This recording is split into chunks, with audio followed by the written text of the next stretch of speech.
பிதாவாகிய தேவனாலும் கர்த்தராகிய இயேசு கிறிஸ்துவினாலும் உங்களுக்கு தேவ கிருபையும் தேவ சமாதானமும் உண்டாவதாக. பிரியமானவர்களே, நாம் முதலாவது தேவனுடைய வார்த்தையை வாசிப்போம். எபிரேயருக்கு நிருபம் 11ஆம் அதிகாரம் 6வது வசனத்தை எடுத்துக் கொள்ளுங்கள்.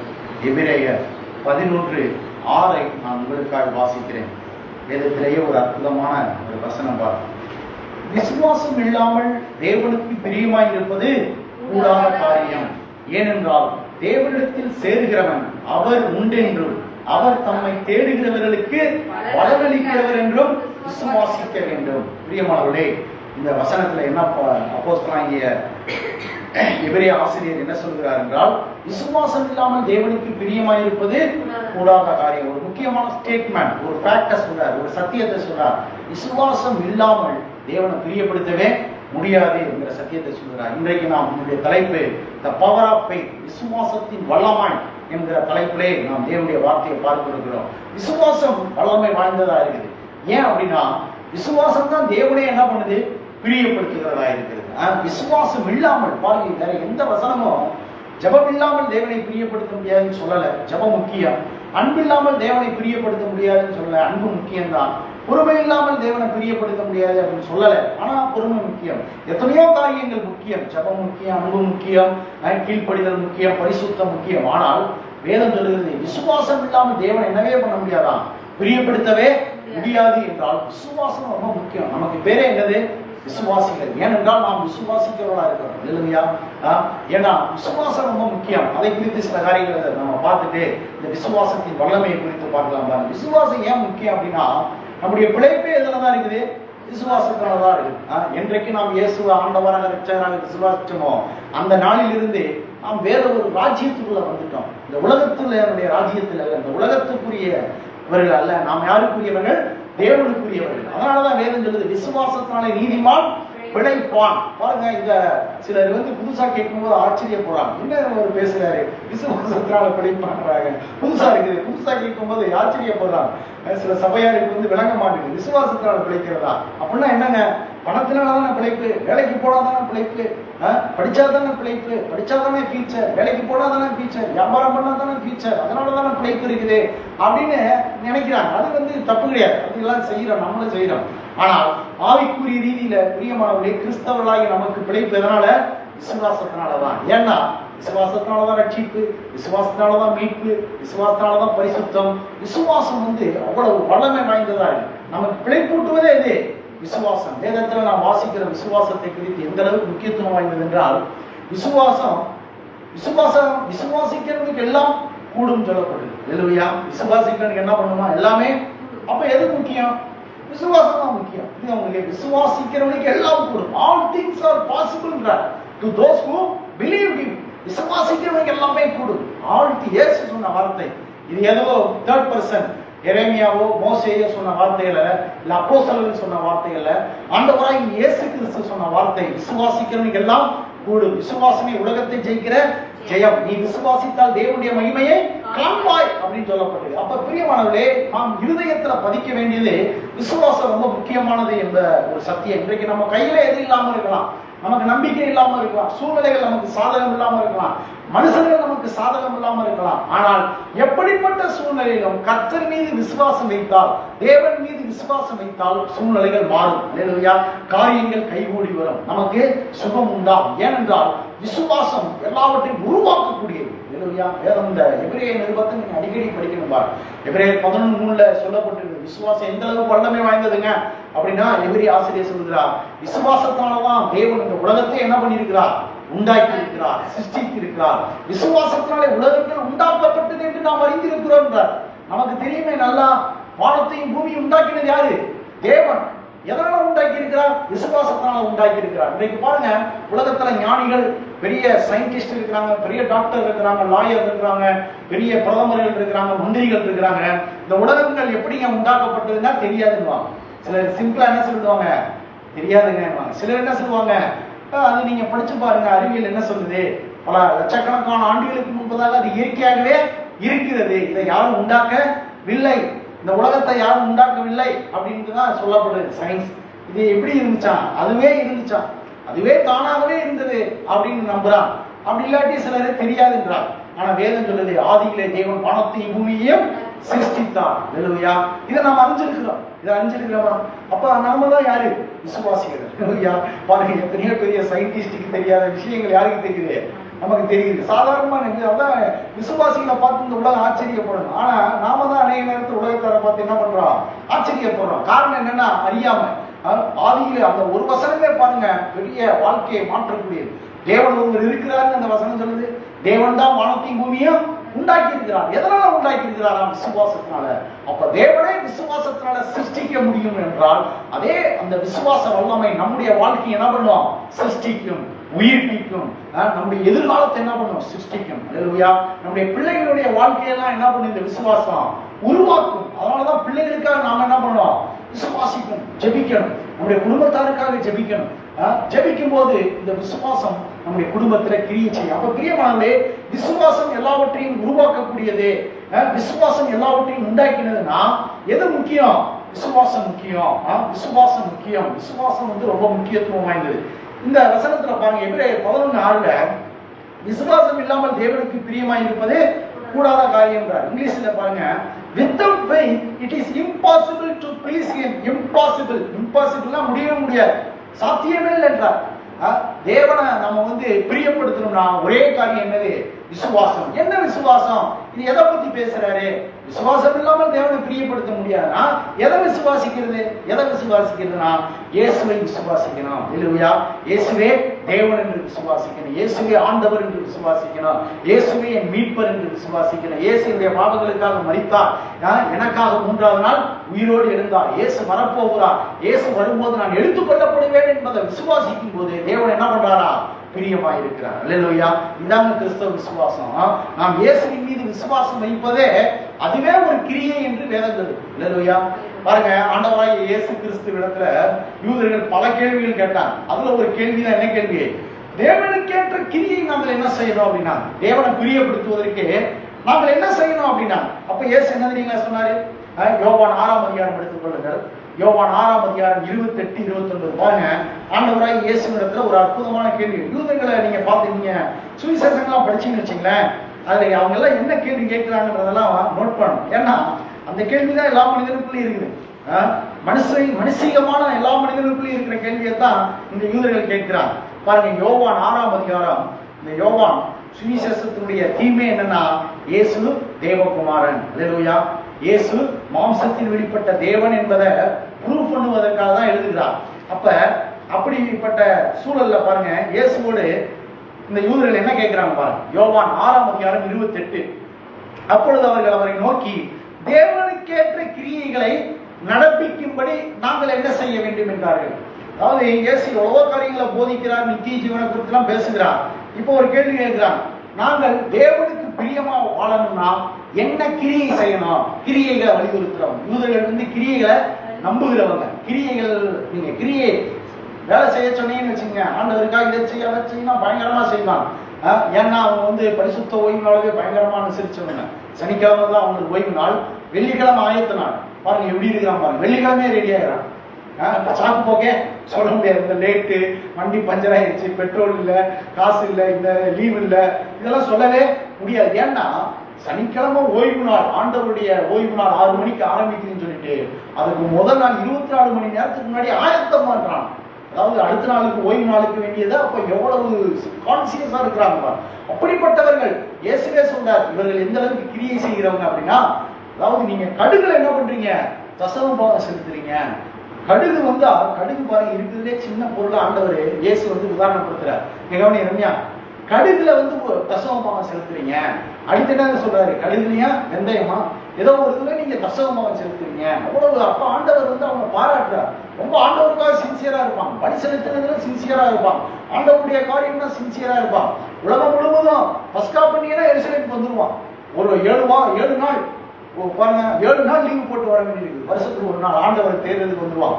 மாத பண்டிகையை அனுசரிச்சவங்க, எல்லா காரியங்களை கிரியைகளை பயங்கரமா இருந்தவங்க. அவங்க வந்து இயேசு இடத்துல கேட்கிறாங்க, நாங்கள் தேவனுக்கேற்ற கிரியைகள் என்ன செய்யணும் அப்படின்ற போது இயேசு என்ன சொல்றாரு பாருங்க, நீ வந்து பலி செலுத்த வேண்டாம், நீ எதுவும் செய்ய வேண்டாம். இயேசு அதனாலதான் அவங்களுக்கு பிடிக்கல. 29 என்ன சொல்றாரு? இயேசு அவர்களுக்கு பிரதியுத்தரமாக அவர் அனுப்பினவரை, அதாவது இயேசுவை நீங்கள் விசுவாசிப்பதே தேவனுக்கு ஏற்ற சிம்பிள் ஆகிட்டார்.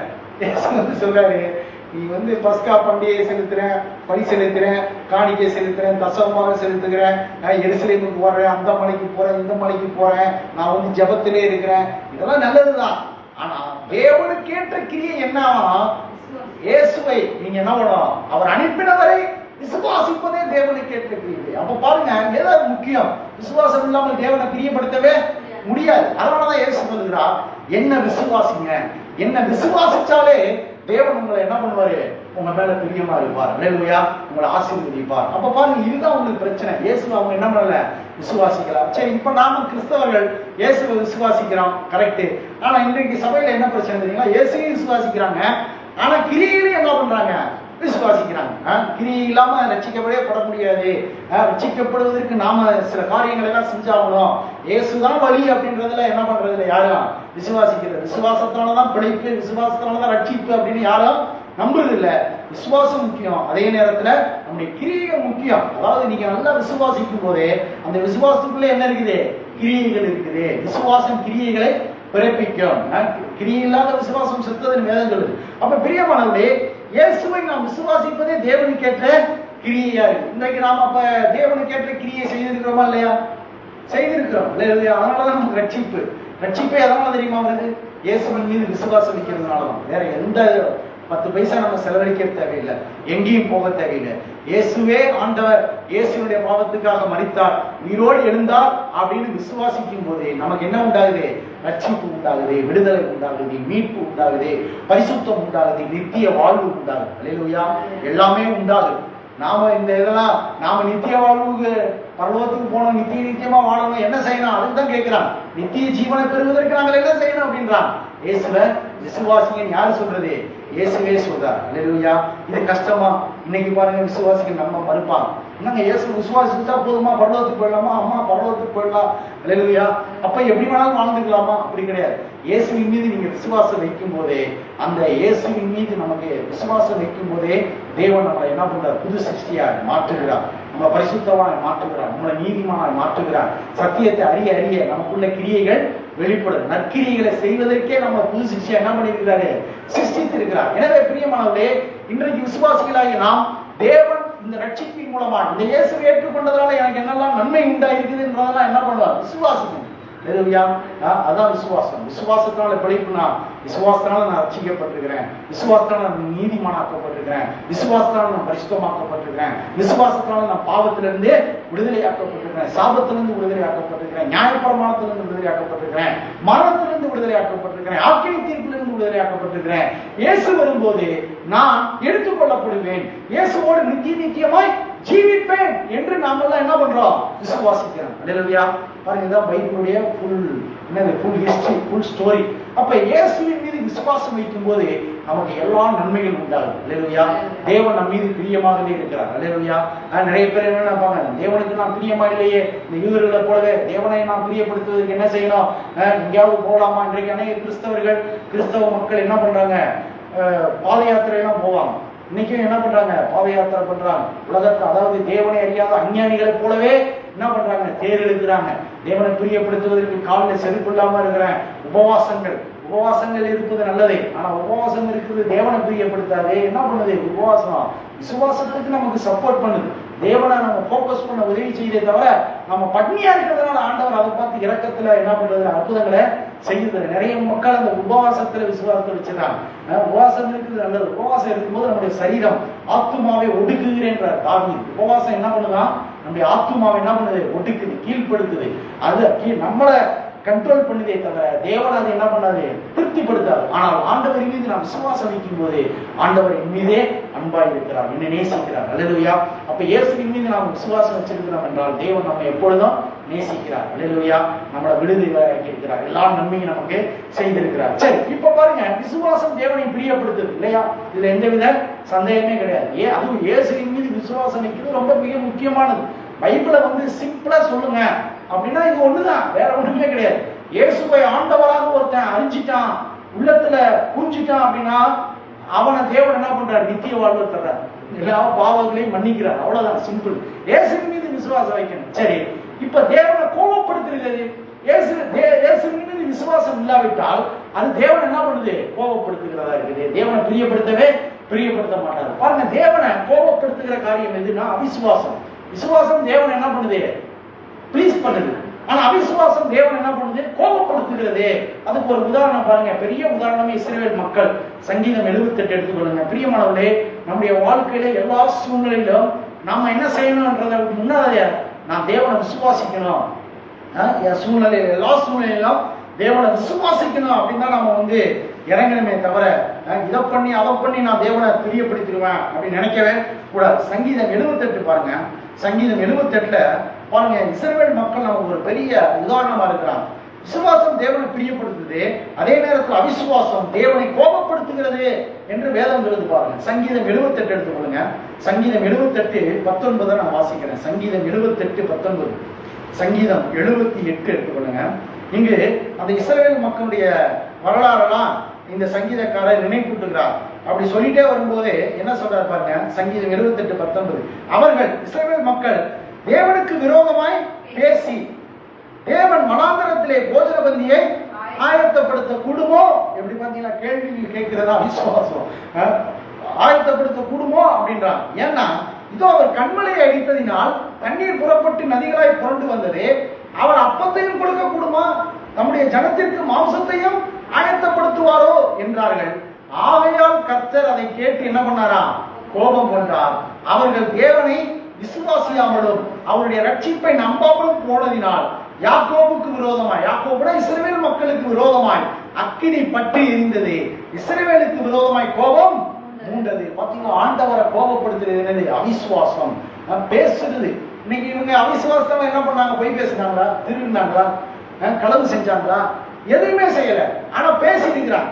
அப்ப பாருங்க, பேசுறது ஆண்டவருக்கு பிரியம் இல்லாத காரியம். அதான் முறுமுறுப்பு பெரிய தப்பு. இவங்க என்ன தப்பு பண்ணாங்க? நியாயப்பிரமாணத்தை மீறி நடந்தாங்க? கிடையாது. தேவன் கண்மலையை அடிச்சதுனால தண்ணி இருந்துச்சு. சரி, இந்த வனாந்தரத்தில் அப்பம் கொடுக்க முடியுமா? இறைச்சியை கொடுக்க முடியுமா? காலக்கடி கொடுக்க முடியுமான்னு என்ன பண்றா? பேசுனா. பேசுறது இன்னும் பெரிய தப்பா அப்படின்னு பாத்துருக்கீங்களா? பேசுறது பெரிய தப்பு. அதனாலதான் அக்கினி மூண்டதா. வானத்துல இருந்து அக்கினி என்ன பண்ணுது? பட்சித்து போட்டது. வனாந்தரத்துல முறுமுறுத்து அழிந்து போனார்கள் அப்படின்னு எபிரேய இது 1 கொரிந்தியர் 10 வாசிக்கிறோம். பேசுறது தேவனுடைய வார்த்தைக்கு விரோதமா பேசவே கூடாது. கணவனுக்கு விரோதமா பேசக்கூடாது. மனைவிக்கு விரோதமா, அதாவது ஈஸியா என்ன பண்ணிடுறாங்க? விசுவாசிகள் பேசிடுறாங்க. அதான் தப்பு. பேசுறதானே காசா பணமா நஷ்டமா? என் கோபத்தை என்னதான் பண்ண முடியும்? பேசி நான் தீர்த்துக்கிறேன். அதுதான் விசுவாசம். இவங்க என்ன பண்றாங்க?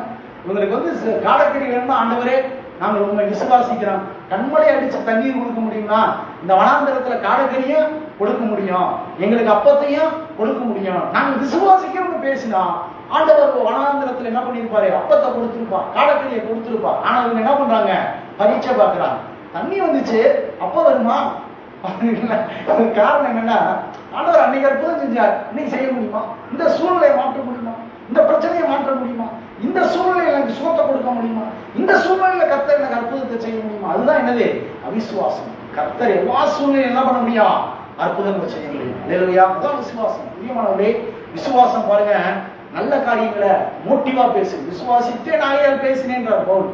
அதாவது நான் விசுவாசம் உள்ளவனா இருக்கணும்னா, விசுவாசம் உள்ளவனா இருக்கணும்ன்றதை எப்படி பிரதர் கண்டுபிடிக்கிறதுனா, வாயில வர்ற வார்த்தைகள் தான். பேசுறதை வச்சு என்ன பண்ணிடலாம்? கண்டுபிடிச்சிடலாம். அதனாலதான் பேச்சுவார்த்தை ரொம்ப முக்கியம். பாருங்க, திருமணம் எந்த காரியம்னாலும் முதலாவது என்ன சொல்லுவாங்க பெரியவங்கலாம்? அதனால நல்லதுதான். சம்பிரதாயமா இருந்தாலும் அது ஒரு பாயிண்ட் இருக்குது. 4 பேருக்கு உட்காந்து கூடி என்ன பண்ணலாம்? முதல்ல பேசுவோம், வாங்க பேசுவோம். பார்த்தீங்களா? பேசுறது ரொம்ப முக்கியம். நல்லபடியா பேசுறோமா, கெட்டபடியா பேசுறோமா, பிரச்சனைகளை பேசுகிறோமா, இல்ல விசுவாசத்தை பேசுறோமா? அதான் விஷயம். அப்ப பிரியமானது இந்த பேச்சுல கவனமா இருக்கணும். இந்த இஸ்ரவேல் மக்கள் சொல்றாங்க, வனாந்தரத்துல என்ன சொல்றாங்க? போஜன பந்தி ஆயத்தப்படுத்த கூடுமா? ஆண்டவர் காடைக்கறியை கொடுக்க முடியுமா? மாம்சத்தை ஆயத்தப்படுத்த முடியுமா அப்படின்னு தான் கேட்டான். ஆனா அது தேவன் என்ன பண்ணுது? கோபப்படுத்துகிறது. அப்ப இன்னைக்கு நாமளும் சில கேள்வி இந்த மாதிரி கேட்கிறோமா இல்லையா? ஆண்டவர் இந்த சூழ்நிலையை மாற்ற முடியுமா அப்படின்னு நம்ம கேட்கறது இல்லை. ஆனா உள்ளத்துல தோணும். சூழ்நிலையில பார்க்கும்போது, பிரச்சனைகளை பார்க்கும்போது, சில குடும்ப பிரச்சனைகளை பார்க்கும்போது, வேலையில வருகிற பிரச்சனைகளை பார்க்கும்போது, இதை நான் எப்படி செய்ய முடியும்? ஆண்டவர் எனக்கு உதவி செய்ய முடியுமா அப்படின்னு நினைக்கவே கூடாது. நான் கர்த்தரை விசுவாசிக்கிறேன். அதுக்கு தான் பாருங்க, பின்னான காரியங்களை ஆண்டவர் செஞ்ச பழைய அற்புதங்களை மறந்துடக்கூடாது. இந்த மக்கள் ஏன் அவிசுவாசமா பேசினாங்க அப்படின்னா, அந்த எகிப்தில் நடந்த 10 அற்புதங்களை என்ன பண்ணிட்டாங்க, மறந்துட்டாங்க. பயங்கரமான அற்புதங்களை செஞ்சாங்க. பார்வோனுடைய பலத்த கரத்திலிருந்து விடுதலை ஆக்கினார். செங்கடலை பிளந்து கண்ணுக்கு முன்னாடி கடலை பிளக்கப்படுது. அது மூடா வர்றாங்க. இஸ்ரவேல் மக்கள் தப்பிக்கிறாங்க. அந்த எகிப்தின் ஜனங்கள் எல்லாம் என்ன ஆகுறாங்க, அழிச்சு போனாங்க. இதையெல்லாம் பார்த்துட்டு இவங்க என்ன பண்றாங்க, அதெல்லாம் மறந்துடுறாங்க. மறதிதான் பாருங்க அவிசுவாசத்துக்கு ஒரு பெரிய அடையாளம். எனவே பிரியமானவர்களே, சத்தியத்தை மறந்துடக்கூடாது. தேவன் எனக்காக கண்வாரி செய்தியில் என்ன பண்ணிருக்கிறார், ஜீவனை கொடுத்திருக்கிறார். என்ன நேசிக்காம எப்படி விடுவார், என்னை எப்பொழுதும் நேசிக்கிறார் என்று விசுவாசிக்கணும். இல்லையா? ஒவ்வொரு நாள் என்ன பண்ணுவோம், இயேசு என்னை நேசிக்கிறார், என்னை கைவிட மாட்டார், இன்றைக்கு எனக்கு உதவி செய்வார், இந்த வியாதியை சுகமாக்க இயேசுவால முடியும் என்று விசுவாசிக்க வேண்டும். ஏன்னா விசுவாசம் என்ன பண்ணுமா, சரீர சுகத்தை உண்டாக்கும், உருவாக்கக்கூடியது. அதை நம்ம விசுவாசிக்கிறது இல்லை. அதனாலதான் பாருங்க, இன்றைக்கு அநேக கிறிஸ்தவ மக்கள் இந்த சரீர வியாதிகள்ல இருந்து தேவன் என்னை சுகமாக்குவார்னு விசுவாசிக்கவே மாட்டேங்கிறாங்க.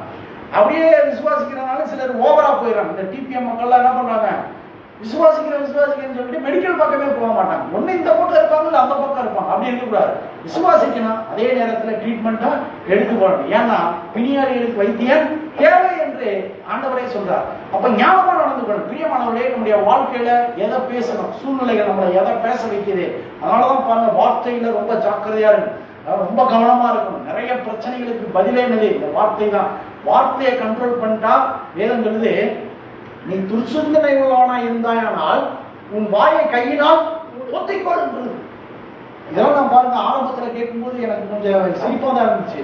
வாயை பொத்திக்கொள்ளணும், இப்படி பொத்திக்கின்றார். ஏன்னா நீ பொத்தலன்னு வச்சுங்க, வாயிலிருந்து என்ன பண்ணணும், வார்த்தை வந்துடும். வார்த்தை வந்துருச்சுன்னு வச்சுங்க, அது உங்களுக்கு விளைவுகளை கொண்டு வந்துடும்.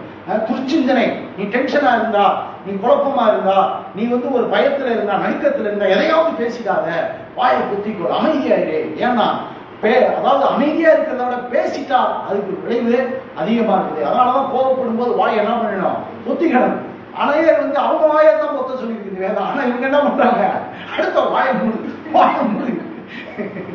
அங்கதான் பிரச்சனை. என் வாயை எதுக்கு மூடல, வாயை மூடு. பாத்துருக்கீங்களா, இந்த வாயை மூடுறதுதான் சண்டை. வாயை மூடியா இல்லையா அப்படின்னா, ஏன்னா நிறைய பேருக்கு தெரிய மாட்டேங்குது. வாயை தொடர்றதுனால என்ன பிரச்சனை, நான் பேசுறது உனக்கு அவ்வளவு கோபமா, நமக்கு எப்படி ஒருத்தர் நம்ம இன்சல்ட் பண்ணி பேசும்போது ஒரு மாதிரி ஆகுதோ, சூடாகுதோ, அதே போலதான் நாம மற்றவங்களை பேசும்போது சூடாகும். அது தெரிய மாட்டேங்குது நிறைய பேருக்கு. வயசானவங்களாம் பாருங்க, நான் எது பேசுறாலும் நீ அமைதியா இருக்கணும், மாமனார் மாமியாருங்க ஏங்க நீங்க பேசுறதெல்லாம் நாங்க கேட்டுட்டு இருக்கணும். நாங்க ஏதாவது என் மருமகள் இப்படி பேசிட்டோம், என் மருமகன் இப்படி பேசிட்டாருங்க. ஏங்க நீங்க பேசுறதெல்லாம் உங்களுக்கு பேச்சாவே தெரியாது. இதுதான் யாரு பேசுறாலும் என்னது பிரச்சனை இருக்குது. அதனாலதான் பாருங்க பிரியமானது, விசுவாச வார்த்தைகளை பேசுது எந்த சூழ்நிலையிலும். இந்த இஸ்ரவேல் மக்கள் நமக்கு பெரிய எக்ஸாம்பிளா இருக்கு. இவங்க விபச்சாரம் பண்ணல, இவங்க களவு செய்யல, ஆண்டவர் ஏன் இவங்க மேல கோபப்பட்டாரா, வேதம் சொல்லுது. அவங்க அவிசுவாசம் என்ன பண்றாங்க, பேசுறாங்க, தேவனுக்கு விரோதமா பேசுறாங்க, அக்கினி மூண்டதுன்றாங்க. தேவன் டென்ஷன் ஆகுற, தேவனை டென்ஷன் ஆக்க முடியுமா, ஆக்க முடியும். எதனால, பேச்சுனால. நாம பேசுற பேச்சு தேவனை டென்ஷன் பண்ணுது. பாத்துருக்கீங்களா? அப்ப பாருங்க, விசுவாசித்து பேசும்போது ஆண்டவர் சந்தோஷப்படுகிறார், கூடாகிறார். ஆனா அவிசுவாசமா பேசும்போது தேவன் என்ன பண்றார், கோபப்படுகிறார். பாருங்க, இன்னொரு உதாரணத்தை நம்ம, பிரியமானவர்களே, விசுவாசம் ரொம்ப முக்கியம். விசுவாசிக்கும் போது தேவன் பலனளிக்கிறவர், விசுவாசிக்கும் போது தேவன் பிரியமா இருக்கிறார். விசுவாசம் என்ன பண்ணுது, சிருஷ்டிக்குது, சுகத்தை சிருஷ்டிக்கும், நம்முடைய குறைகளை சிருஷ்டிக்கும், நம்முடைய எதிர்காலத்தை சிருஷ்டிக்கும். விசுவாசம் தேவனை பிரியப்படுத்தும், விசுவாசம் சூழ்நிலையை மாற்றும் என்பதற்கு ஒரு அற்புதமான உதாரணம். இப்ப என்ன நம்ம பார்த்தோம், அவிசுவாசம் தேவனை கோபப்படுத்துதுன்னு பார்த்தோம். அதே விசுவாசம் எப்படி தேவனை பிரியப்படுத்துது பாருங்க. ஆண்டவராகிய இயேசு கிறிஸ்துவ ஒரு நூற்றுக்கு அதிபதி பிரியப்படுத்துறான் பாருங்க. அற்புதமான வேத பகுதி பாருங்க. சுவிசேஷங்கள்லாம் தினந்தோறும் நமக்கு எத்தனை தடவை படிச்சிருந்தாலும் சரி, எனக்கு ரொம்ப இன்ட்ரெஸ்டிங்கா இருக்கு. இந்த சுவிசேஷங்கள் நமக்கு எத்தனை டெய்லி தான் இட்லி சாப்பிட்றோம், ஆனா போர் அடிக்குதா, டெய்லி தான் பூரி சாப்பிட்றோம், டெய்லி பிரியாணி சாப்பிட்றோம், டெய்லி எல்லாரும் சாப்பிட்றாங்க, ஆனா போர் அடிக்குதா, நெக்ஸ்ட் இட்லி. எனக்கு தோசை, இப்ப இந்த காலத்துல தோசை எது இருக்குதா இல்லையா, தோசை இருந்தா, மசாலா தோசை இருந்தா ரொம்ப பிடிக்கும், போதும், அதுவே போதும். எந்த ஹோட்டலுக்கு போனாலும் நான் எதாவது சாப்பிடுவேன், மசாலா தோசை போதும். அப்ப அது எனக்கு போர் அடிக்குது இல்ல. அதே போல தேவனுடைய வார்த்தை எதை கேட்டாலும் நமக்கு போர் அடிக்கவே போர் அடிக்குதுன்னா அது அவிசுவாசத்தை காட்டுது. பாருங்க, மத்தேயு 8ஆம் அதிகாரம் எடுத்துக்கொள்ளுங்க. அங்கே 100க்கு அதிபதி வர்றாரு பாருங்க. எப்படி இயேசுவை பிரியப்படுத்துறாரு பாருங்க. இவருடைய விசுவாசம் இயேசுவை பிரியப்படுத்துது. இவருடைய விசுவாசம் சுகத்தை உருவாக்குது. இவருடைய விசுவாசம் சூழ்நிலைகளை எல்லாம் சாதகமா மாற்றுது பாருங்க. அற்புதமான ஒரு எக்ஸாம்பிள் பாருங்க. விசுவாசம் எப்படி தேவனை பிரியப்படுத்துது என்பதற்கு பாருங்க, மத்தேயு 8ஆம் அதிகாரம் 5வது வசனத்திலிருந்து வாசிக்கிறேன் பாருங்க. மத்தேயு 8:5. இயேசு கப்பர்நகூமில் பிரவேசித்த போது 100க்கு அதிபதி ஒருவன் அவரிடத்தில் வந்து, ஆண்டவரே, என் வேலைக்காரன் வீட்டிலே திமிர்வாதமாய் கிடந்து கொடிய வேதனைப்படுகிறான் என்று அவரை வேண்டிக் கொண்டான். அதற்கு இயேசு, நான் வந்து அவனை சொஸ்தமாக்குவேன் என்றார். 100க்கு அதிபதி பிரதியுத்தரமாக, ஆண்டவரே, நீர் என் வீட்டுக்குள் பிரவேசிக்க நான் பாத்திரன் அல்ல, ஒரு வார்த்தை மாத்திரம் சொல்லும், அப்பொழுது என் வேலைக்காரன் சொஸ்தமாவான். நான் அதிகாரத்துக்கு கீழ்பட்டவனாய் இருந்தோம், எனக்கு கீழ்பட்டிருக்கிற சேவகரும் உண்டு. நான் ஒருவனை போவென்றால் போகிறான், மற்றொருவனை வாவென்றால் வருகிறான், என் வேலைக்காரனை இதை செய்ய என்றால் செய்கிறான் என்றான். இயேசு இதை கேட்டு ஆச்சரியப்பட்டு தமக்கு பின் செல்லுகிறவர்களை நோக்கி, இஸ்ரவேலருக்குள்ளும் நான் இப்படிப்பட்ட விசுவாசத்தை காணவில்லை என்று மெய்யாகவே உங்களுக்கு சொல்லுகிறேன் என்றார். பாருங்க, கடகடன்னு நான் சொல்றேன் பாருங்க சுருக்கமா. பிரியமானவர்களே, இந்த கப்பர்நகூம்னா அந்த இயேசுவின் காலத்துலதான் அந்த கப்பர்நகூம் இருந்தது. இப்ப கப்பர்நகூம் கிடையாது. சில பட்டணங்கள் பாருங்க வேதத்துல இருந்தது இதுவரைக்கும் இருக்குது. எது? ரோமாபுரி வந்து பவுல் காலத்துல இருந்தது, இயேசுவின் காலத்துல இருந்தது, இன்னைக்கு இருக்குது. இத்தாலியினுடைய தலைநகரமே இதுதான், ரோமாபுரி, ரோம் இருக்குது. ஆனா இந்த கப்பர்நகூம் வந்து ஒரு நல்ல பட்டணம். ஆனா இயேசுவின் காலத்துக்கு பதில் அது வந்து அழிஞ்சு போச்சு. ஏன்னா ஆண்டவர் சபிச்சிட்டார். அந்த பட்டணத்துல பிரவேசிக்கும் போது 100க்கு அதிபதி வர்றான். 100க்கு அதிபதினா இவனுக்கு கீழே 100 போர்ச்சேவகர்கள் இருக்கிறான். இவர்கள் வந்து அந்த கிரேக்கர்களுக்கு வேலை செஞ்சுக்கிட்டு இருந்தாங்க. அப்படிப்பட்ட ஒரு 100க்கு அதிபதி. 100க்கு அதிபதினாலே நல்லவர்களா தான் இருக்கிறாங்க. பைபிள்ல கேட்டா 100க்கு அதிபதியே கிடையாது. இன்னொரு 100க்கு அதிபதி அப்போஸ்தலர் நடவடிக்கையில பார்க்கிறோம். யாரு? கொர்நேலியுஸ். அவன் தேவ பக்தியா இருக்கிறான், உண்மையுள்ளவனா இருக்கிறான். சரி, இந்த 100க்கு அதிபதி வந்து பாருங்க என்ன சொல்றான். முதலாவது அவன் வாயத்திறந்து என்ன சொல்றான்? ஆண்டவரேன்றான். கவனிங்க, என்ன சொல்றான்? ஆண்டவரே. இயேசுவை யாரும் ஆண்டவர் சொல்ல. இயேசுவை வந்து யூதர்கள் போதகர், தீர்க்கதரிசி, எலியாவை போல இவர் ஒரு தீர்க்கதரிசி, அற்புதங்களை செய்கிறவர் அப்படின்னு விசுவாசிச்சான். ஆனா ஆண்டவர் விசுவாசிக்கல. இந்த 100க்கு அதிபதி வந்து ஆண்டவரே அப்படின்றான், லார்ட் அப்படின்றான். அப்ப இயேசு தேவன் என்பதை அவன் விசுவாசிச்சான். விசுவாசி என்ன சொல்றான்? என் வேலைக்காரன். வேலைக்காரன்னா அடிமை, அந்த வீட்டுல இருந்த அடிமை. வேலைக்காரன் வீட்டுல எப்படி இருக்கிறானா? திமிர்வாதம். தமிழ் பைபிள்ல திமிர்வாதம் இருக்கு. இங்கிலீஷ்ல நீங்க பாத்தீங்கன்னாக்க முடக்குவாதம், பேரலைஸ்டுன்னு வருது. முடக்குவாதம்னா எழுந்து நடக்க முடியாது, படுத்த படுக்கையா இருக்குது. அப்படிப்பட்ட ஒரு வியாதி இயேசுவின் காலத்துல பாருங்க, வியாதி பயங்கரமா இருக்கு. ஏன் நீங்க சுவிசேஷங்கள்லாம் பாருங்க, இயேசு வியாதிகளின் மீது அதிகாரம் உடையவரா அதிகமா காட்டுது. ஏன்னா அந்த காலத்துல வியாதினால நிறைய மடிச்சு போனாங்க. வியாதி மனிதனை பாதிச்சது. வியாதி நிறைந்த உலகமா இருந்துச்சு. இன்னைக்கு இருக்கு இல்லையா? இன்னைக்கு நம்ம வாழும் நாட்கள்ல என்ன இருக்குது? வியாதி நிறைய இருக்கு. எப்படிங்க சொல்றீங்க? மெடிக்கல்ஸ் செக் பண்ணி பாருங்க, டீ கடையை விட அதிகமா இந்த நாங்க ஆப்போசிட்டோட பாத்தீங்கன்னு வச்சுங்க, ஒரு 20-30 மெடிக்கல்ஸ் இருக்குது. அப்போ உள்ள மெடிக்கல் அதுவும் உள்ள போனா குடோன் தான் இருக்குது. நான் பார்த்து ஆச்சரியப்பட்டிருக்கேன். மெடிக்கல்ஸ் அப்பா இது குடோனா? உள்ள போயிட்டே இருக்குது, 4-5 பேர் வேலை செய்யலாம் அப்படி போட்டு. ஏன்னா வியாதி இருக்குது மனிதனுக்கு. வியாதி வந்து மனிதனை சமாதானத்தை கொண்டு வரதுல, மனிதனை வந்து முடக்கக்கூடியதா இருக்கு. அப்ப இயேசுவின் காலத்துல வியாதிகள் பயங்கரமா இருந்துச்சு. அதனாலதான் பாருங்க இயேசு இந்த வியாதிகளின் மீது அதிகாரம் எடுத்தார். அப்ப இயேசு அநேக வியாதிகளை சொசமாக்குறான்னு கேள்விப்பட்டு அந்த 100க்கு அதிபதி வர்றான். அது அவனுக்காக வரல, யாருக்காக வர்றான்? வீட்டுல இருக்கிற வேலைக்காரன். அந்த வேலைக்காரனுக்கு வந்து அந்த காலத்துல ஒரு உரிமையும் கிடையாது, அடிமைதான். அதாவது ஒரு நாயை வளர்க்குற மாதிரி, ஒரு குதிரையை வளர்க்குற மாதிரி, ஒரு வீட்டுல ஒரு கோழி வளர்க்குற மாதிரி தான் அந்த உரிமைகள் தான் வேலைக்காரன் இருக்குமா. வேலைக்காரனுக்கு எந்த அவன் செத்தாலும் பிழைச்சாலும் கேஸ் கிடையாது. அப்படிப்பட்ட ஒரு நபர். ஆனா அவன் நல்லா இருக்கணும்னு என்ன பண்றான்? இயேசுவை தேடி வர்றான். அப்ப என்ன நல்லவனா இல்லையா? உண்மையிலே நல்லவன். 100க்கு அதிபதி. இன்னைக்கு நமக்காக நம்ம ஓனர் ஜெபிப்பாரு, லீவு கொடுக்க மாட்டேங்கிறான். சார் ஒரு நாள் லீவு, காய்ச்ச ஆபரேஷனுக்கு எதுக்கு ஒரு நாள் லீவு? காலையில போட்டு ஈவினிங் வந்து கேட்பான்.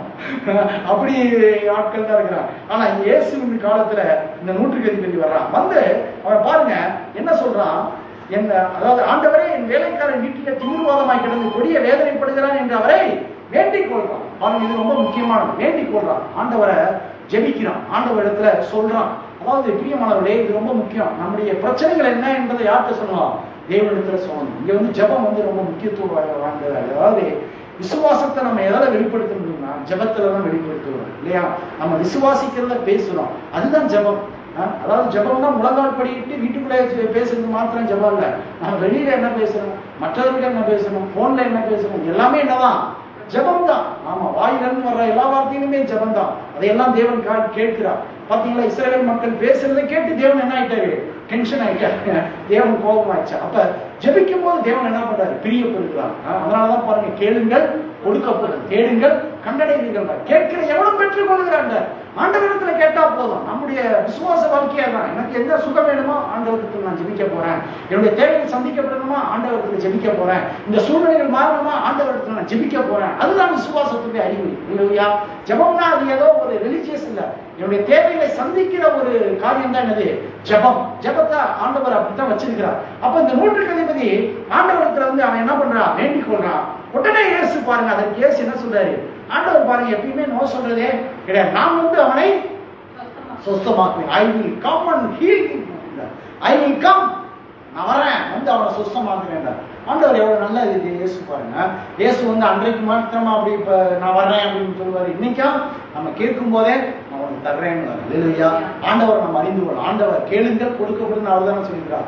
ஆஸ்க் அண்ட் ரிசீவ்னு சொன்னவரே அவர் தான். ஏன்னா அவரால் கொடுக்க முடியாது எதுவுமே கிடையவே கிடையாது. அவருடைய சித்தத்தின்படி கேட்கும் போது அவர் நமக்கு பதில் கொடுக்கிற தேவனா இருக்கிறார். இங்க கேட்கிறான், வேலைக்காரன் வீட்டுல ரொம்ப வியாதிப்பட்டு சாவுற நிலைமையில இருக்கிறான்டவரை நீர் அவன் வேண்டிக் கொள்றான் சோமாவனன். உடனே இயேசு சொல்றார், நான் அவனை சொஸ்தமாக்குவேன் அப்படின்றார். அப்ப ஆண்டவர் நமக்கு பதில் கொடுக்கிறது எப்படி இருந்தாரு, தீவிரமா இருக்கிறார் இல்லையா? லேட் பண்ணவே மாட்டார். இப்ப பாருங்க, விஷயம் என்னன்னா, இந்த விஷயம் என்னன்னா 8வது வசனம் பாருங்க.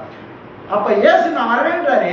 8வது வசனம், நூற்றுக்கு அதிபதி ஆண்டவரே நீ என் வீட்டுக்குள் பிரவேசிக்க நான் பாத்திரம் அல்ல.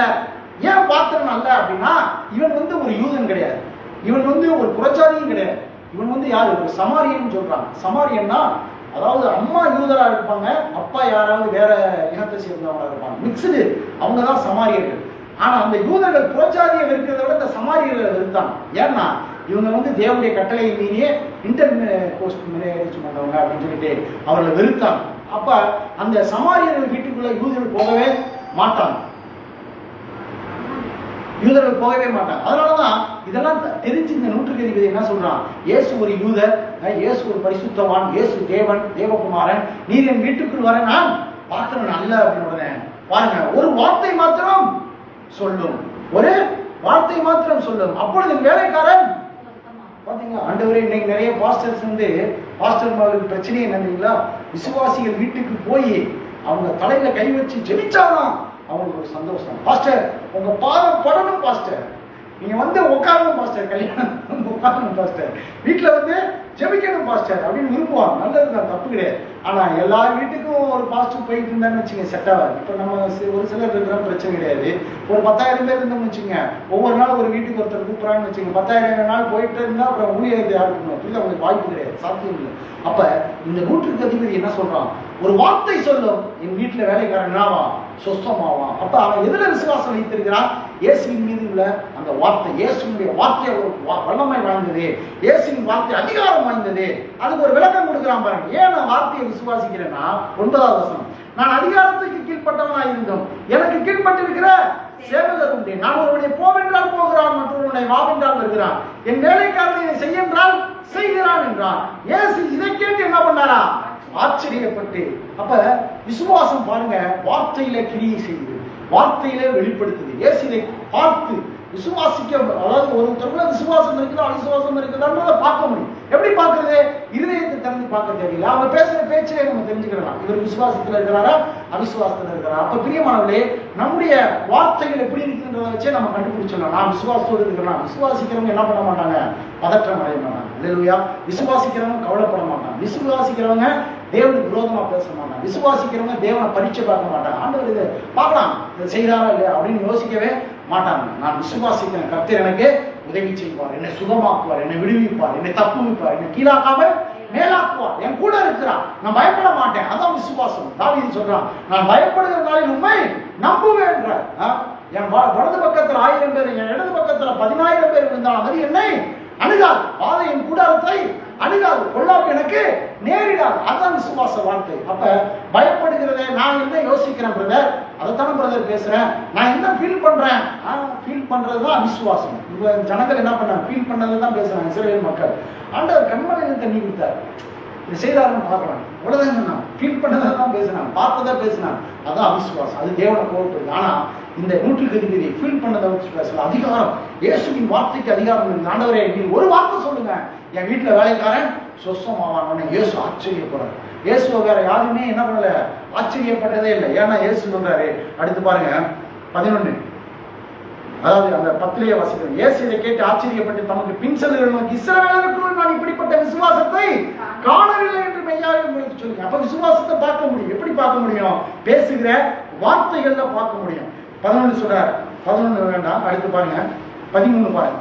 பின்பு இயேசு 100 நோக்கி, நீ போகலாம், நீ விசுவாசித்தபடியே உனக்கு ஆக கடவுது என்றார். அந்த நாளிலே அவன் வேலைக்காரன் எப்படி கிளியர் பண்ணிட்டு போறான் பாருங்க. ப்ராப்ளத்தை எவ்வளவு விவரமா இருக்கிறான் பாருங்க. 100 இத்தனை யூதன் கிடையாது, இவன் வேதத்தை வாசிக்கிறவன் கிடையாது. இயேசுவை பத்தி கேள்விப்பட்டிருக்கிறான். இயேசு அதிகாரம் உள்ளவர், இயேசு தேவன். ஒரு வார்த்தை சொன்னா வேலைக்காரன் சுத்தமாவா? ஏன்னா இவருக்கு அதிகாரம் இருக்குது, வல்லமை இருக்குதுன்றத தெரிஞ்சுக்கிட்டு, ஆண்டவரை நீ ஒரு வார்த்தை சொல்லு, என் வீட்டுல வேலைக்காரன் சுத்தமாவான. இயேசு என்ன ப்ளீஸ் ஆகுற. இயேசு ஆச்சரியப்படுறான் பாருங்க. இயேசுவை கூல் பண்ணியிருக்கிறான். அந்த அவன் காணிக்க கொடுத்தான், தசமபாகம் கொடுத்தான், உபவாசத்தோடு வந்து, ஆண்டவரே பட்டினியாய் வந்திருக்கிறேன் ஆண்டவரே, உபவாசத்தோடு வந்திருக்கிறேன் ஆண்டவரே. அதை சொல்லல அவன் என்ன சொல்றான், விசுவாசத்தோடு வந்திருக்கிறான் ஆண்டவரேன்றான். அல்லேலூயா. அப்ப விசுவாசம் தேவனை என்ன பண்ணுது, பிரியப்படுத்துகிறது, தேவனிடத்தில் அற்புதத்தை பெற்றுக்கொள்கிறது, சூழ்நிலையை மாற்றுகிறது. விசுவாசம் அந்த படுத்த படுக்கையில் இருக்கிறவனை என்ன பண்ணுது, சுகமாக்குகிறது. அப்ப இதை நாம விசுவாசிக்கணும். என்னது, இயேசுவின் மீது விசுவாசம் வைக்கணும், இயேசுடைய வார்த்தை மீது விசுவாசம் வைக்கணும். விசுவாசம் வச்சா நம்ம என்ன பண்ணிடுவோம், டெய்லியும் படிப்போம். விசுவாசம் வச்சா ஜெபிப்போம், தினந்தோறும் ஜெபிப்போம். இப்பதான் பாருங்க, ஆண்டவர் ஜபத்துல நிறைய நடத்துறாருன்னா டைம் செட் பண்ணி நம்ம என்ன பண்ணணும், ஜெபிக்கணும். பல மணி நேரம் ஜெபிக்கும் போது நிச்சயமா விசுவாசம் நமக்குள்ள என்ன ஆகும், டெவலப் ஆகும். நம்ம நம்முடைய பாயிண்ட் ஆஃப் வியூ மாறும். முடியாத காரியமெல்லாம் முடியும்னு நினைப்போம். இல்லையா? சூழ்நிலைகள் நமக்கு சாதகம் இல்லாத போது நாம் சந்தோஷமா இருக்கும், நிறைவா இருக்கும், மனமீழ்ச்சியோடு இருக்கும், விடுதலையோடு இருக்கும். அதான் விசுவாசம். விசுவாசிக்கிறவன் பதற மாட்டான், விசுவாசிக்கிறவன் பயப்பட மாட்டான், விசுவாசிக்கிறவன் நம்பிக்கையோடு இருப்பான். எனவே பிரியமானவர்களே, இந்த 100 போல தேவனை என்ன பண்ணணும், ப்ளீஸ் பண்ணணும். விசுவாசித்து நம்ம என்ன பண்ணலாம், தேவனை ப்ளீஸ் பண்ண முடியும். தேவனை இடத்திலிருந்து அற்புதங்களை பெற்றுக்கொள்ள முடியும், பலனை பெற்றுக்கொள்ள முடியும். எனவே இந்த நாள் ஒரு தீர்மானிப்போம், எல்லா சூழ்நிலையும் கர்த்தரை என்ன பண்ணணும், விசுவாசிக்கணும். அல்லேலூயா. பயப்படவே கூடாது. சூழ்நிலைகள் நமக்கு அச்சுறுத்துற மாதிரி வரும், பிரச்சனைகள் வரும். இந்த உலகம் கொள்ளாது, மனிதர்கள் எகிரிக்கிட்டு வருவாங்க, சண்டைக்கு வருவாங்க, நெகட்டிவா பேசுவாங்க, அவமானப்படுத்துவாங்க. எல்லா சூழ்நிலையும் கர்த்தர் என் கூட இருக்கிறான், நான் பயப்பட மாட்டேன், கர்த்தர் மீது நான் விசுவாசம் வைக்கிறேன், கர்த்தரால் கூடாத காரியம் ஒன்றுமில்லை என்று நீங்கள் விசுவாசிக்கும் போது தேவன் சந்தோஷப்பட்டு அந்த விசுவாசத்துக்கு ஏற்ற பலனை நமக்கு தருவார். அல்லேலூயா. ஏன்னா விசுவாசம் வல்லமை வாய்ந்தது. எனவே பிரியமானவர்களே, கர்த்தர் உங்கள் வாழ்க்கையில் பெரிய காரியங்கள் செய்வார். நாம் எழுந்திருந்து நாம் ஜெபிப்போம். அல்லேலூயா. ஸ்தோத்திரம்.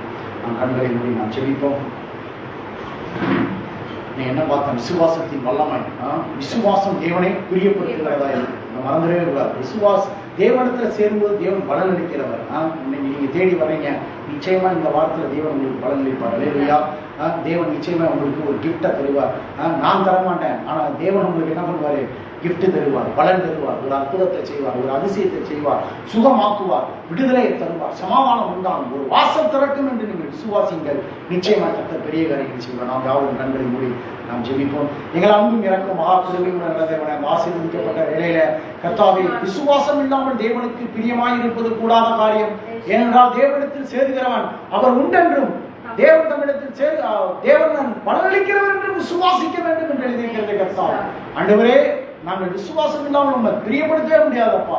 இந்த வார்த்தைகளை எல்லாம் விசுவாசிக்கிறதுக்கான விசுவாசம் பெருகட்டும் அப்பா. அவிசுவாசத்தை எல்லாம் நீக்கி போடுங்க ஆண்டவரே. ஒவ்வொரு நாளும் ஆண்டவரே, சூழ்நிலைகள் சாதகம் இல்லாத போதும், நம்புகிறதுக்கு எதுவும் இல்லாத போதும், நாங்கள் தேவன் மீது நம்பிக்கை வைக்க, விசுவாசம் வைக்க தேவன் உதவி செய்கிறபடியாக நமக்கு ஸ்தோத்திரம் அப்பா. ஆண்டவரே, வந்திருக்கிற ஒவ்வொருவரும் ஒவ்வொரு நாளும் உண்மை விசுவாசிக்கட்டும் ஆண்டவரே.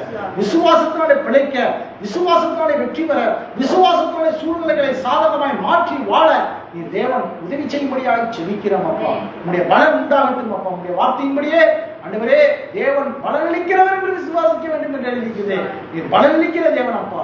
வந்திருக்கிற ஒவ்வொருவரும், இதை கேட்கிற ஒவ்வொருவருக்கும் பலன் உண்டாகட்டும், ஒரு அற்புதம் உண்டாகட்டும், அதிசயம் உண்டாகட்டும் அப்பா. ரட்சிக்கப்படாதவர் ரட்சிக்கப்படட்டும் ஆண்டவரே. கர்த்தர் சூழ்நிலையில மாற்றி சாதகமாய் மாற்றி தரும்படியாக செபிக்கிறோம். காத்துக்கொள்ளும், வழி நடத்தும். எல்லாவற்றையும் கர்த்தராகிய இயேசு கிறிஸ்துவின் மூலம் பிதாவே. ஆமென். ஆமென். இந்த கர்த்தராகிய இயேசு கிறிஸ்துவின் கிருபை, பிதாவாகிய தேவனுடைய அன்பும் பரிசுத்த ஆவியுடைய ஐக்கியம் இன்றைக்கும் அனைவரோடு இருப்பதாக. ஆமென். God bless you. கர்த்தர் உங்களை ஆசீர்வதிப்பாராக.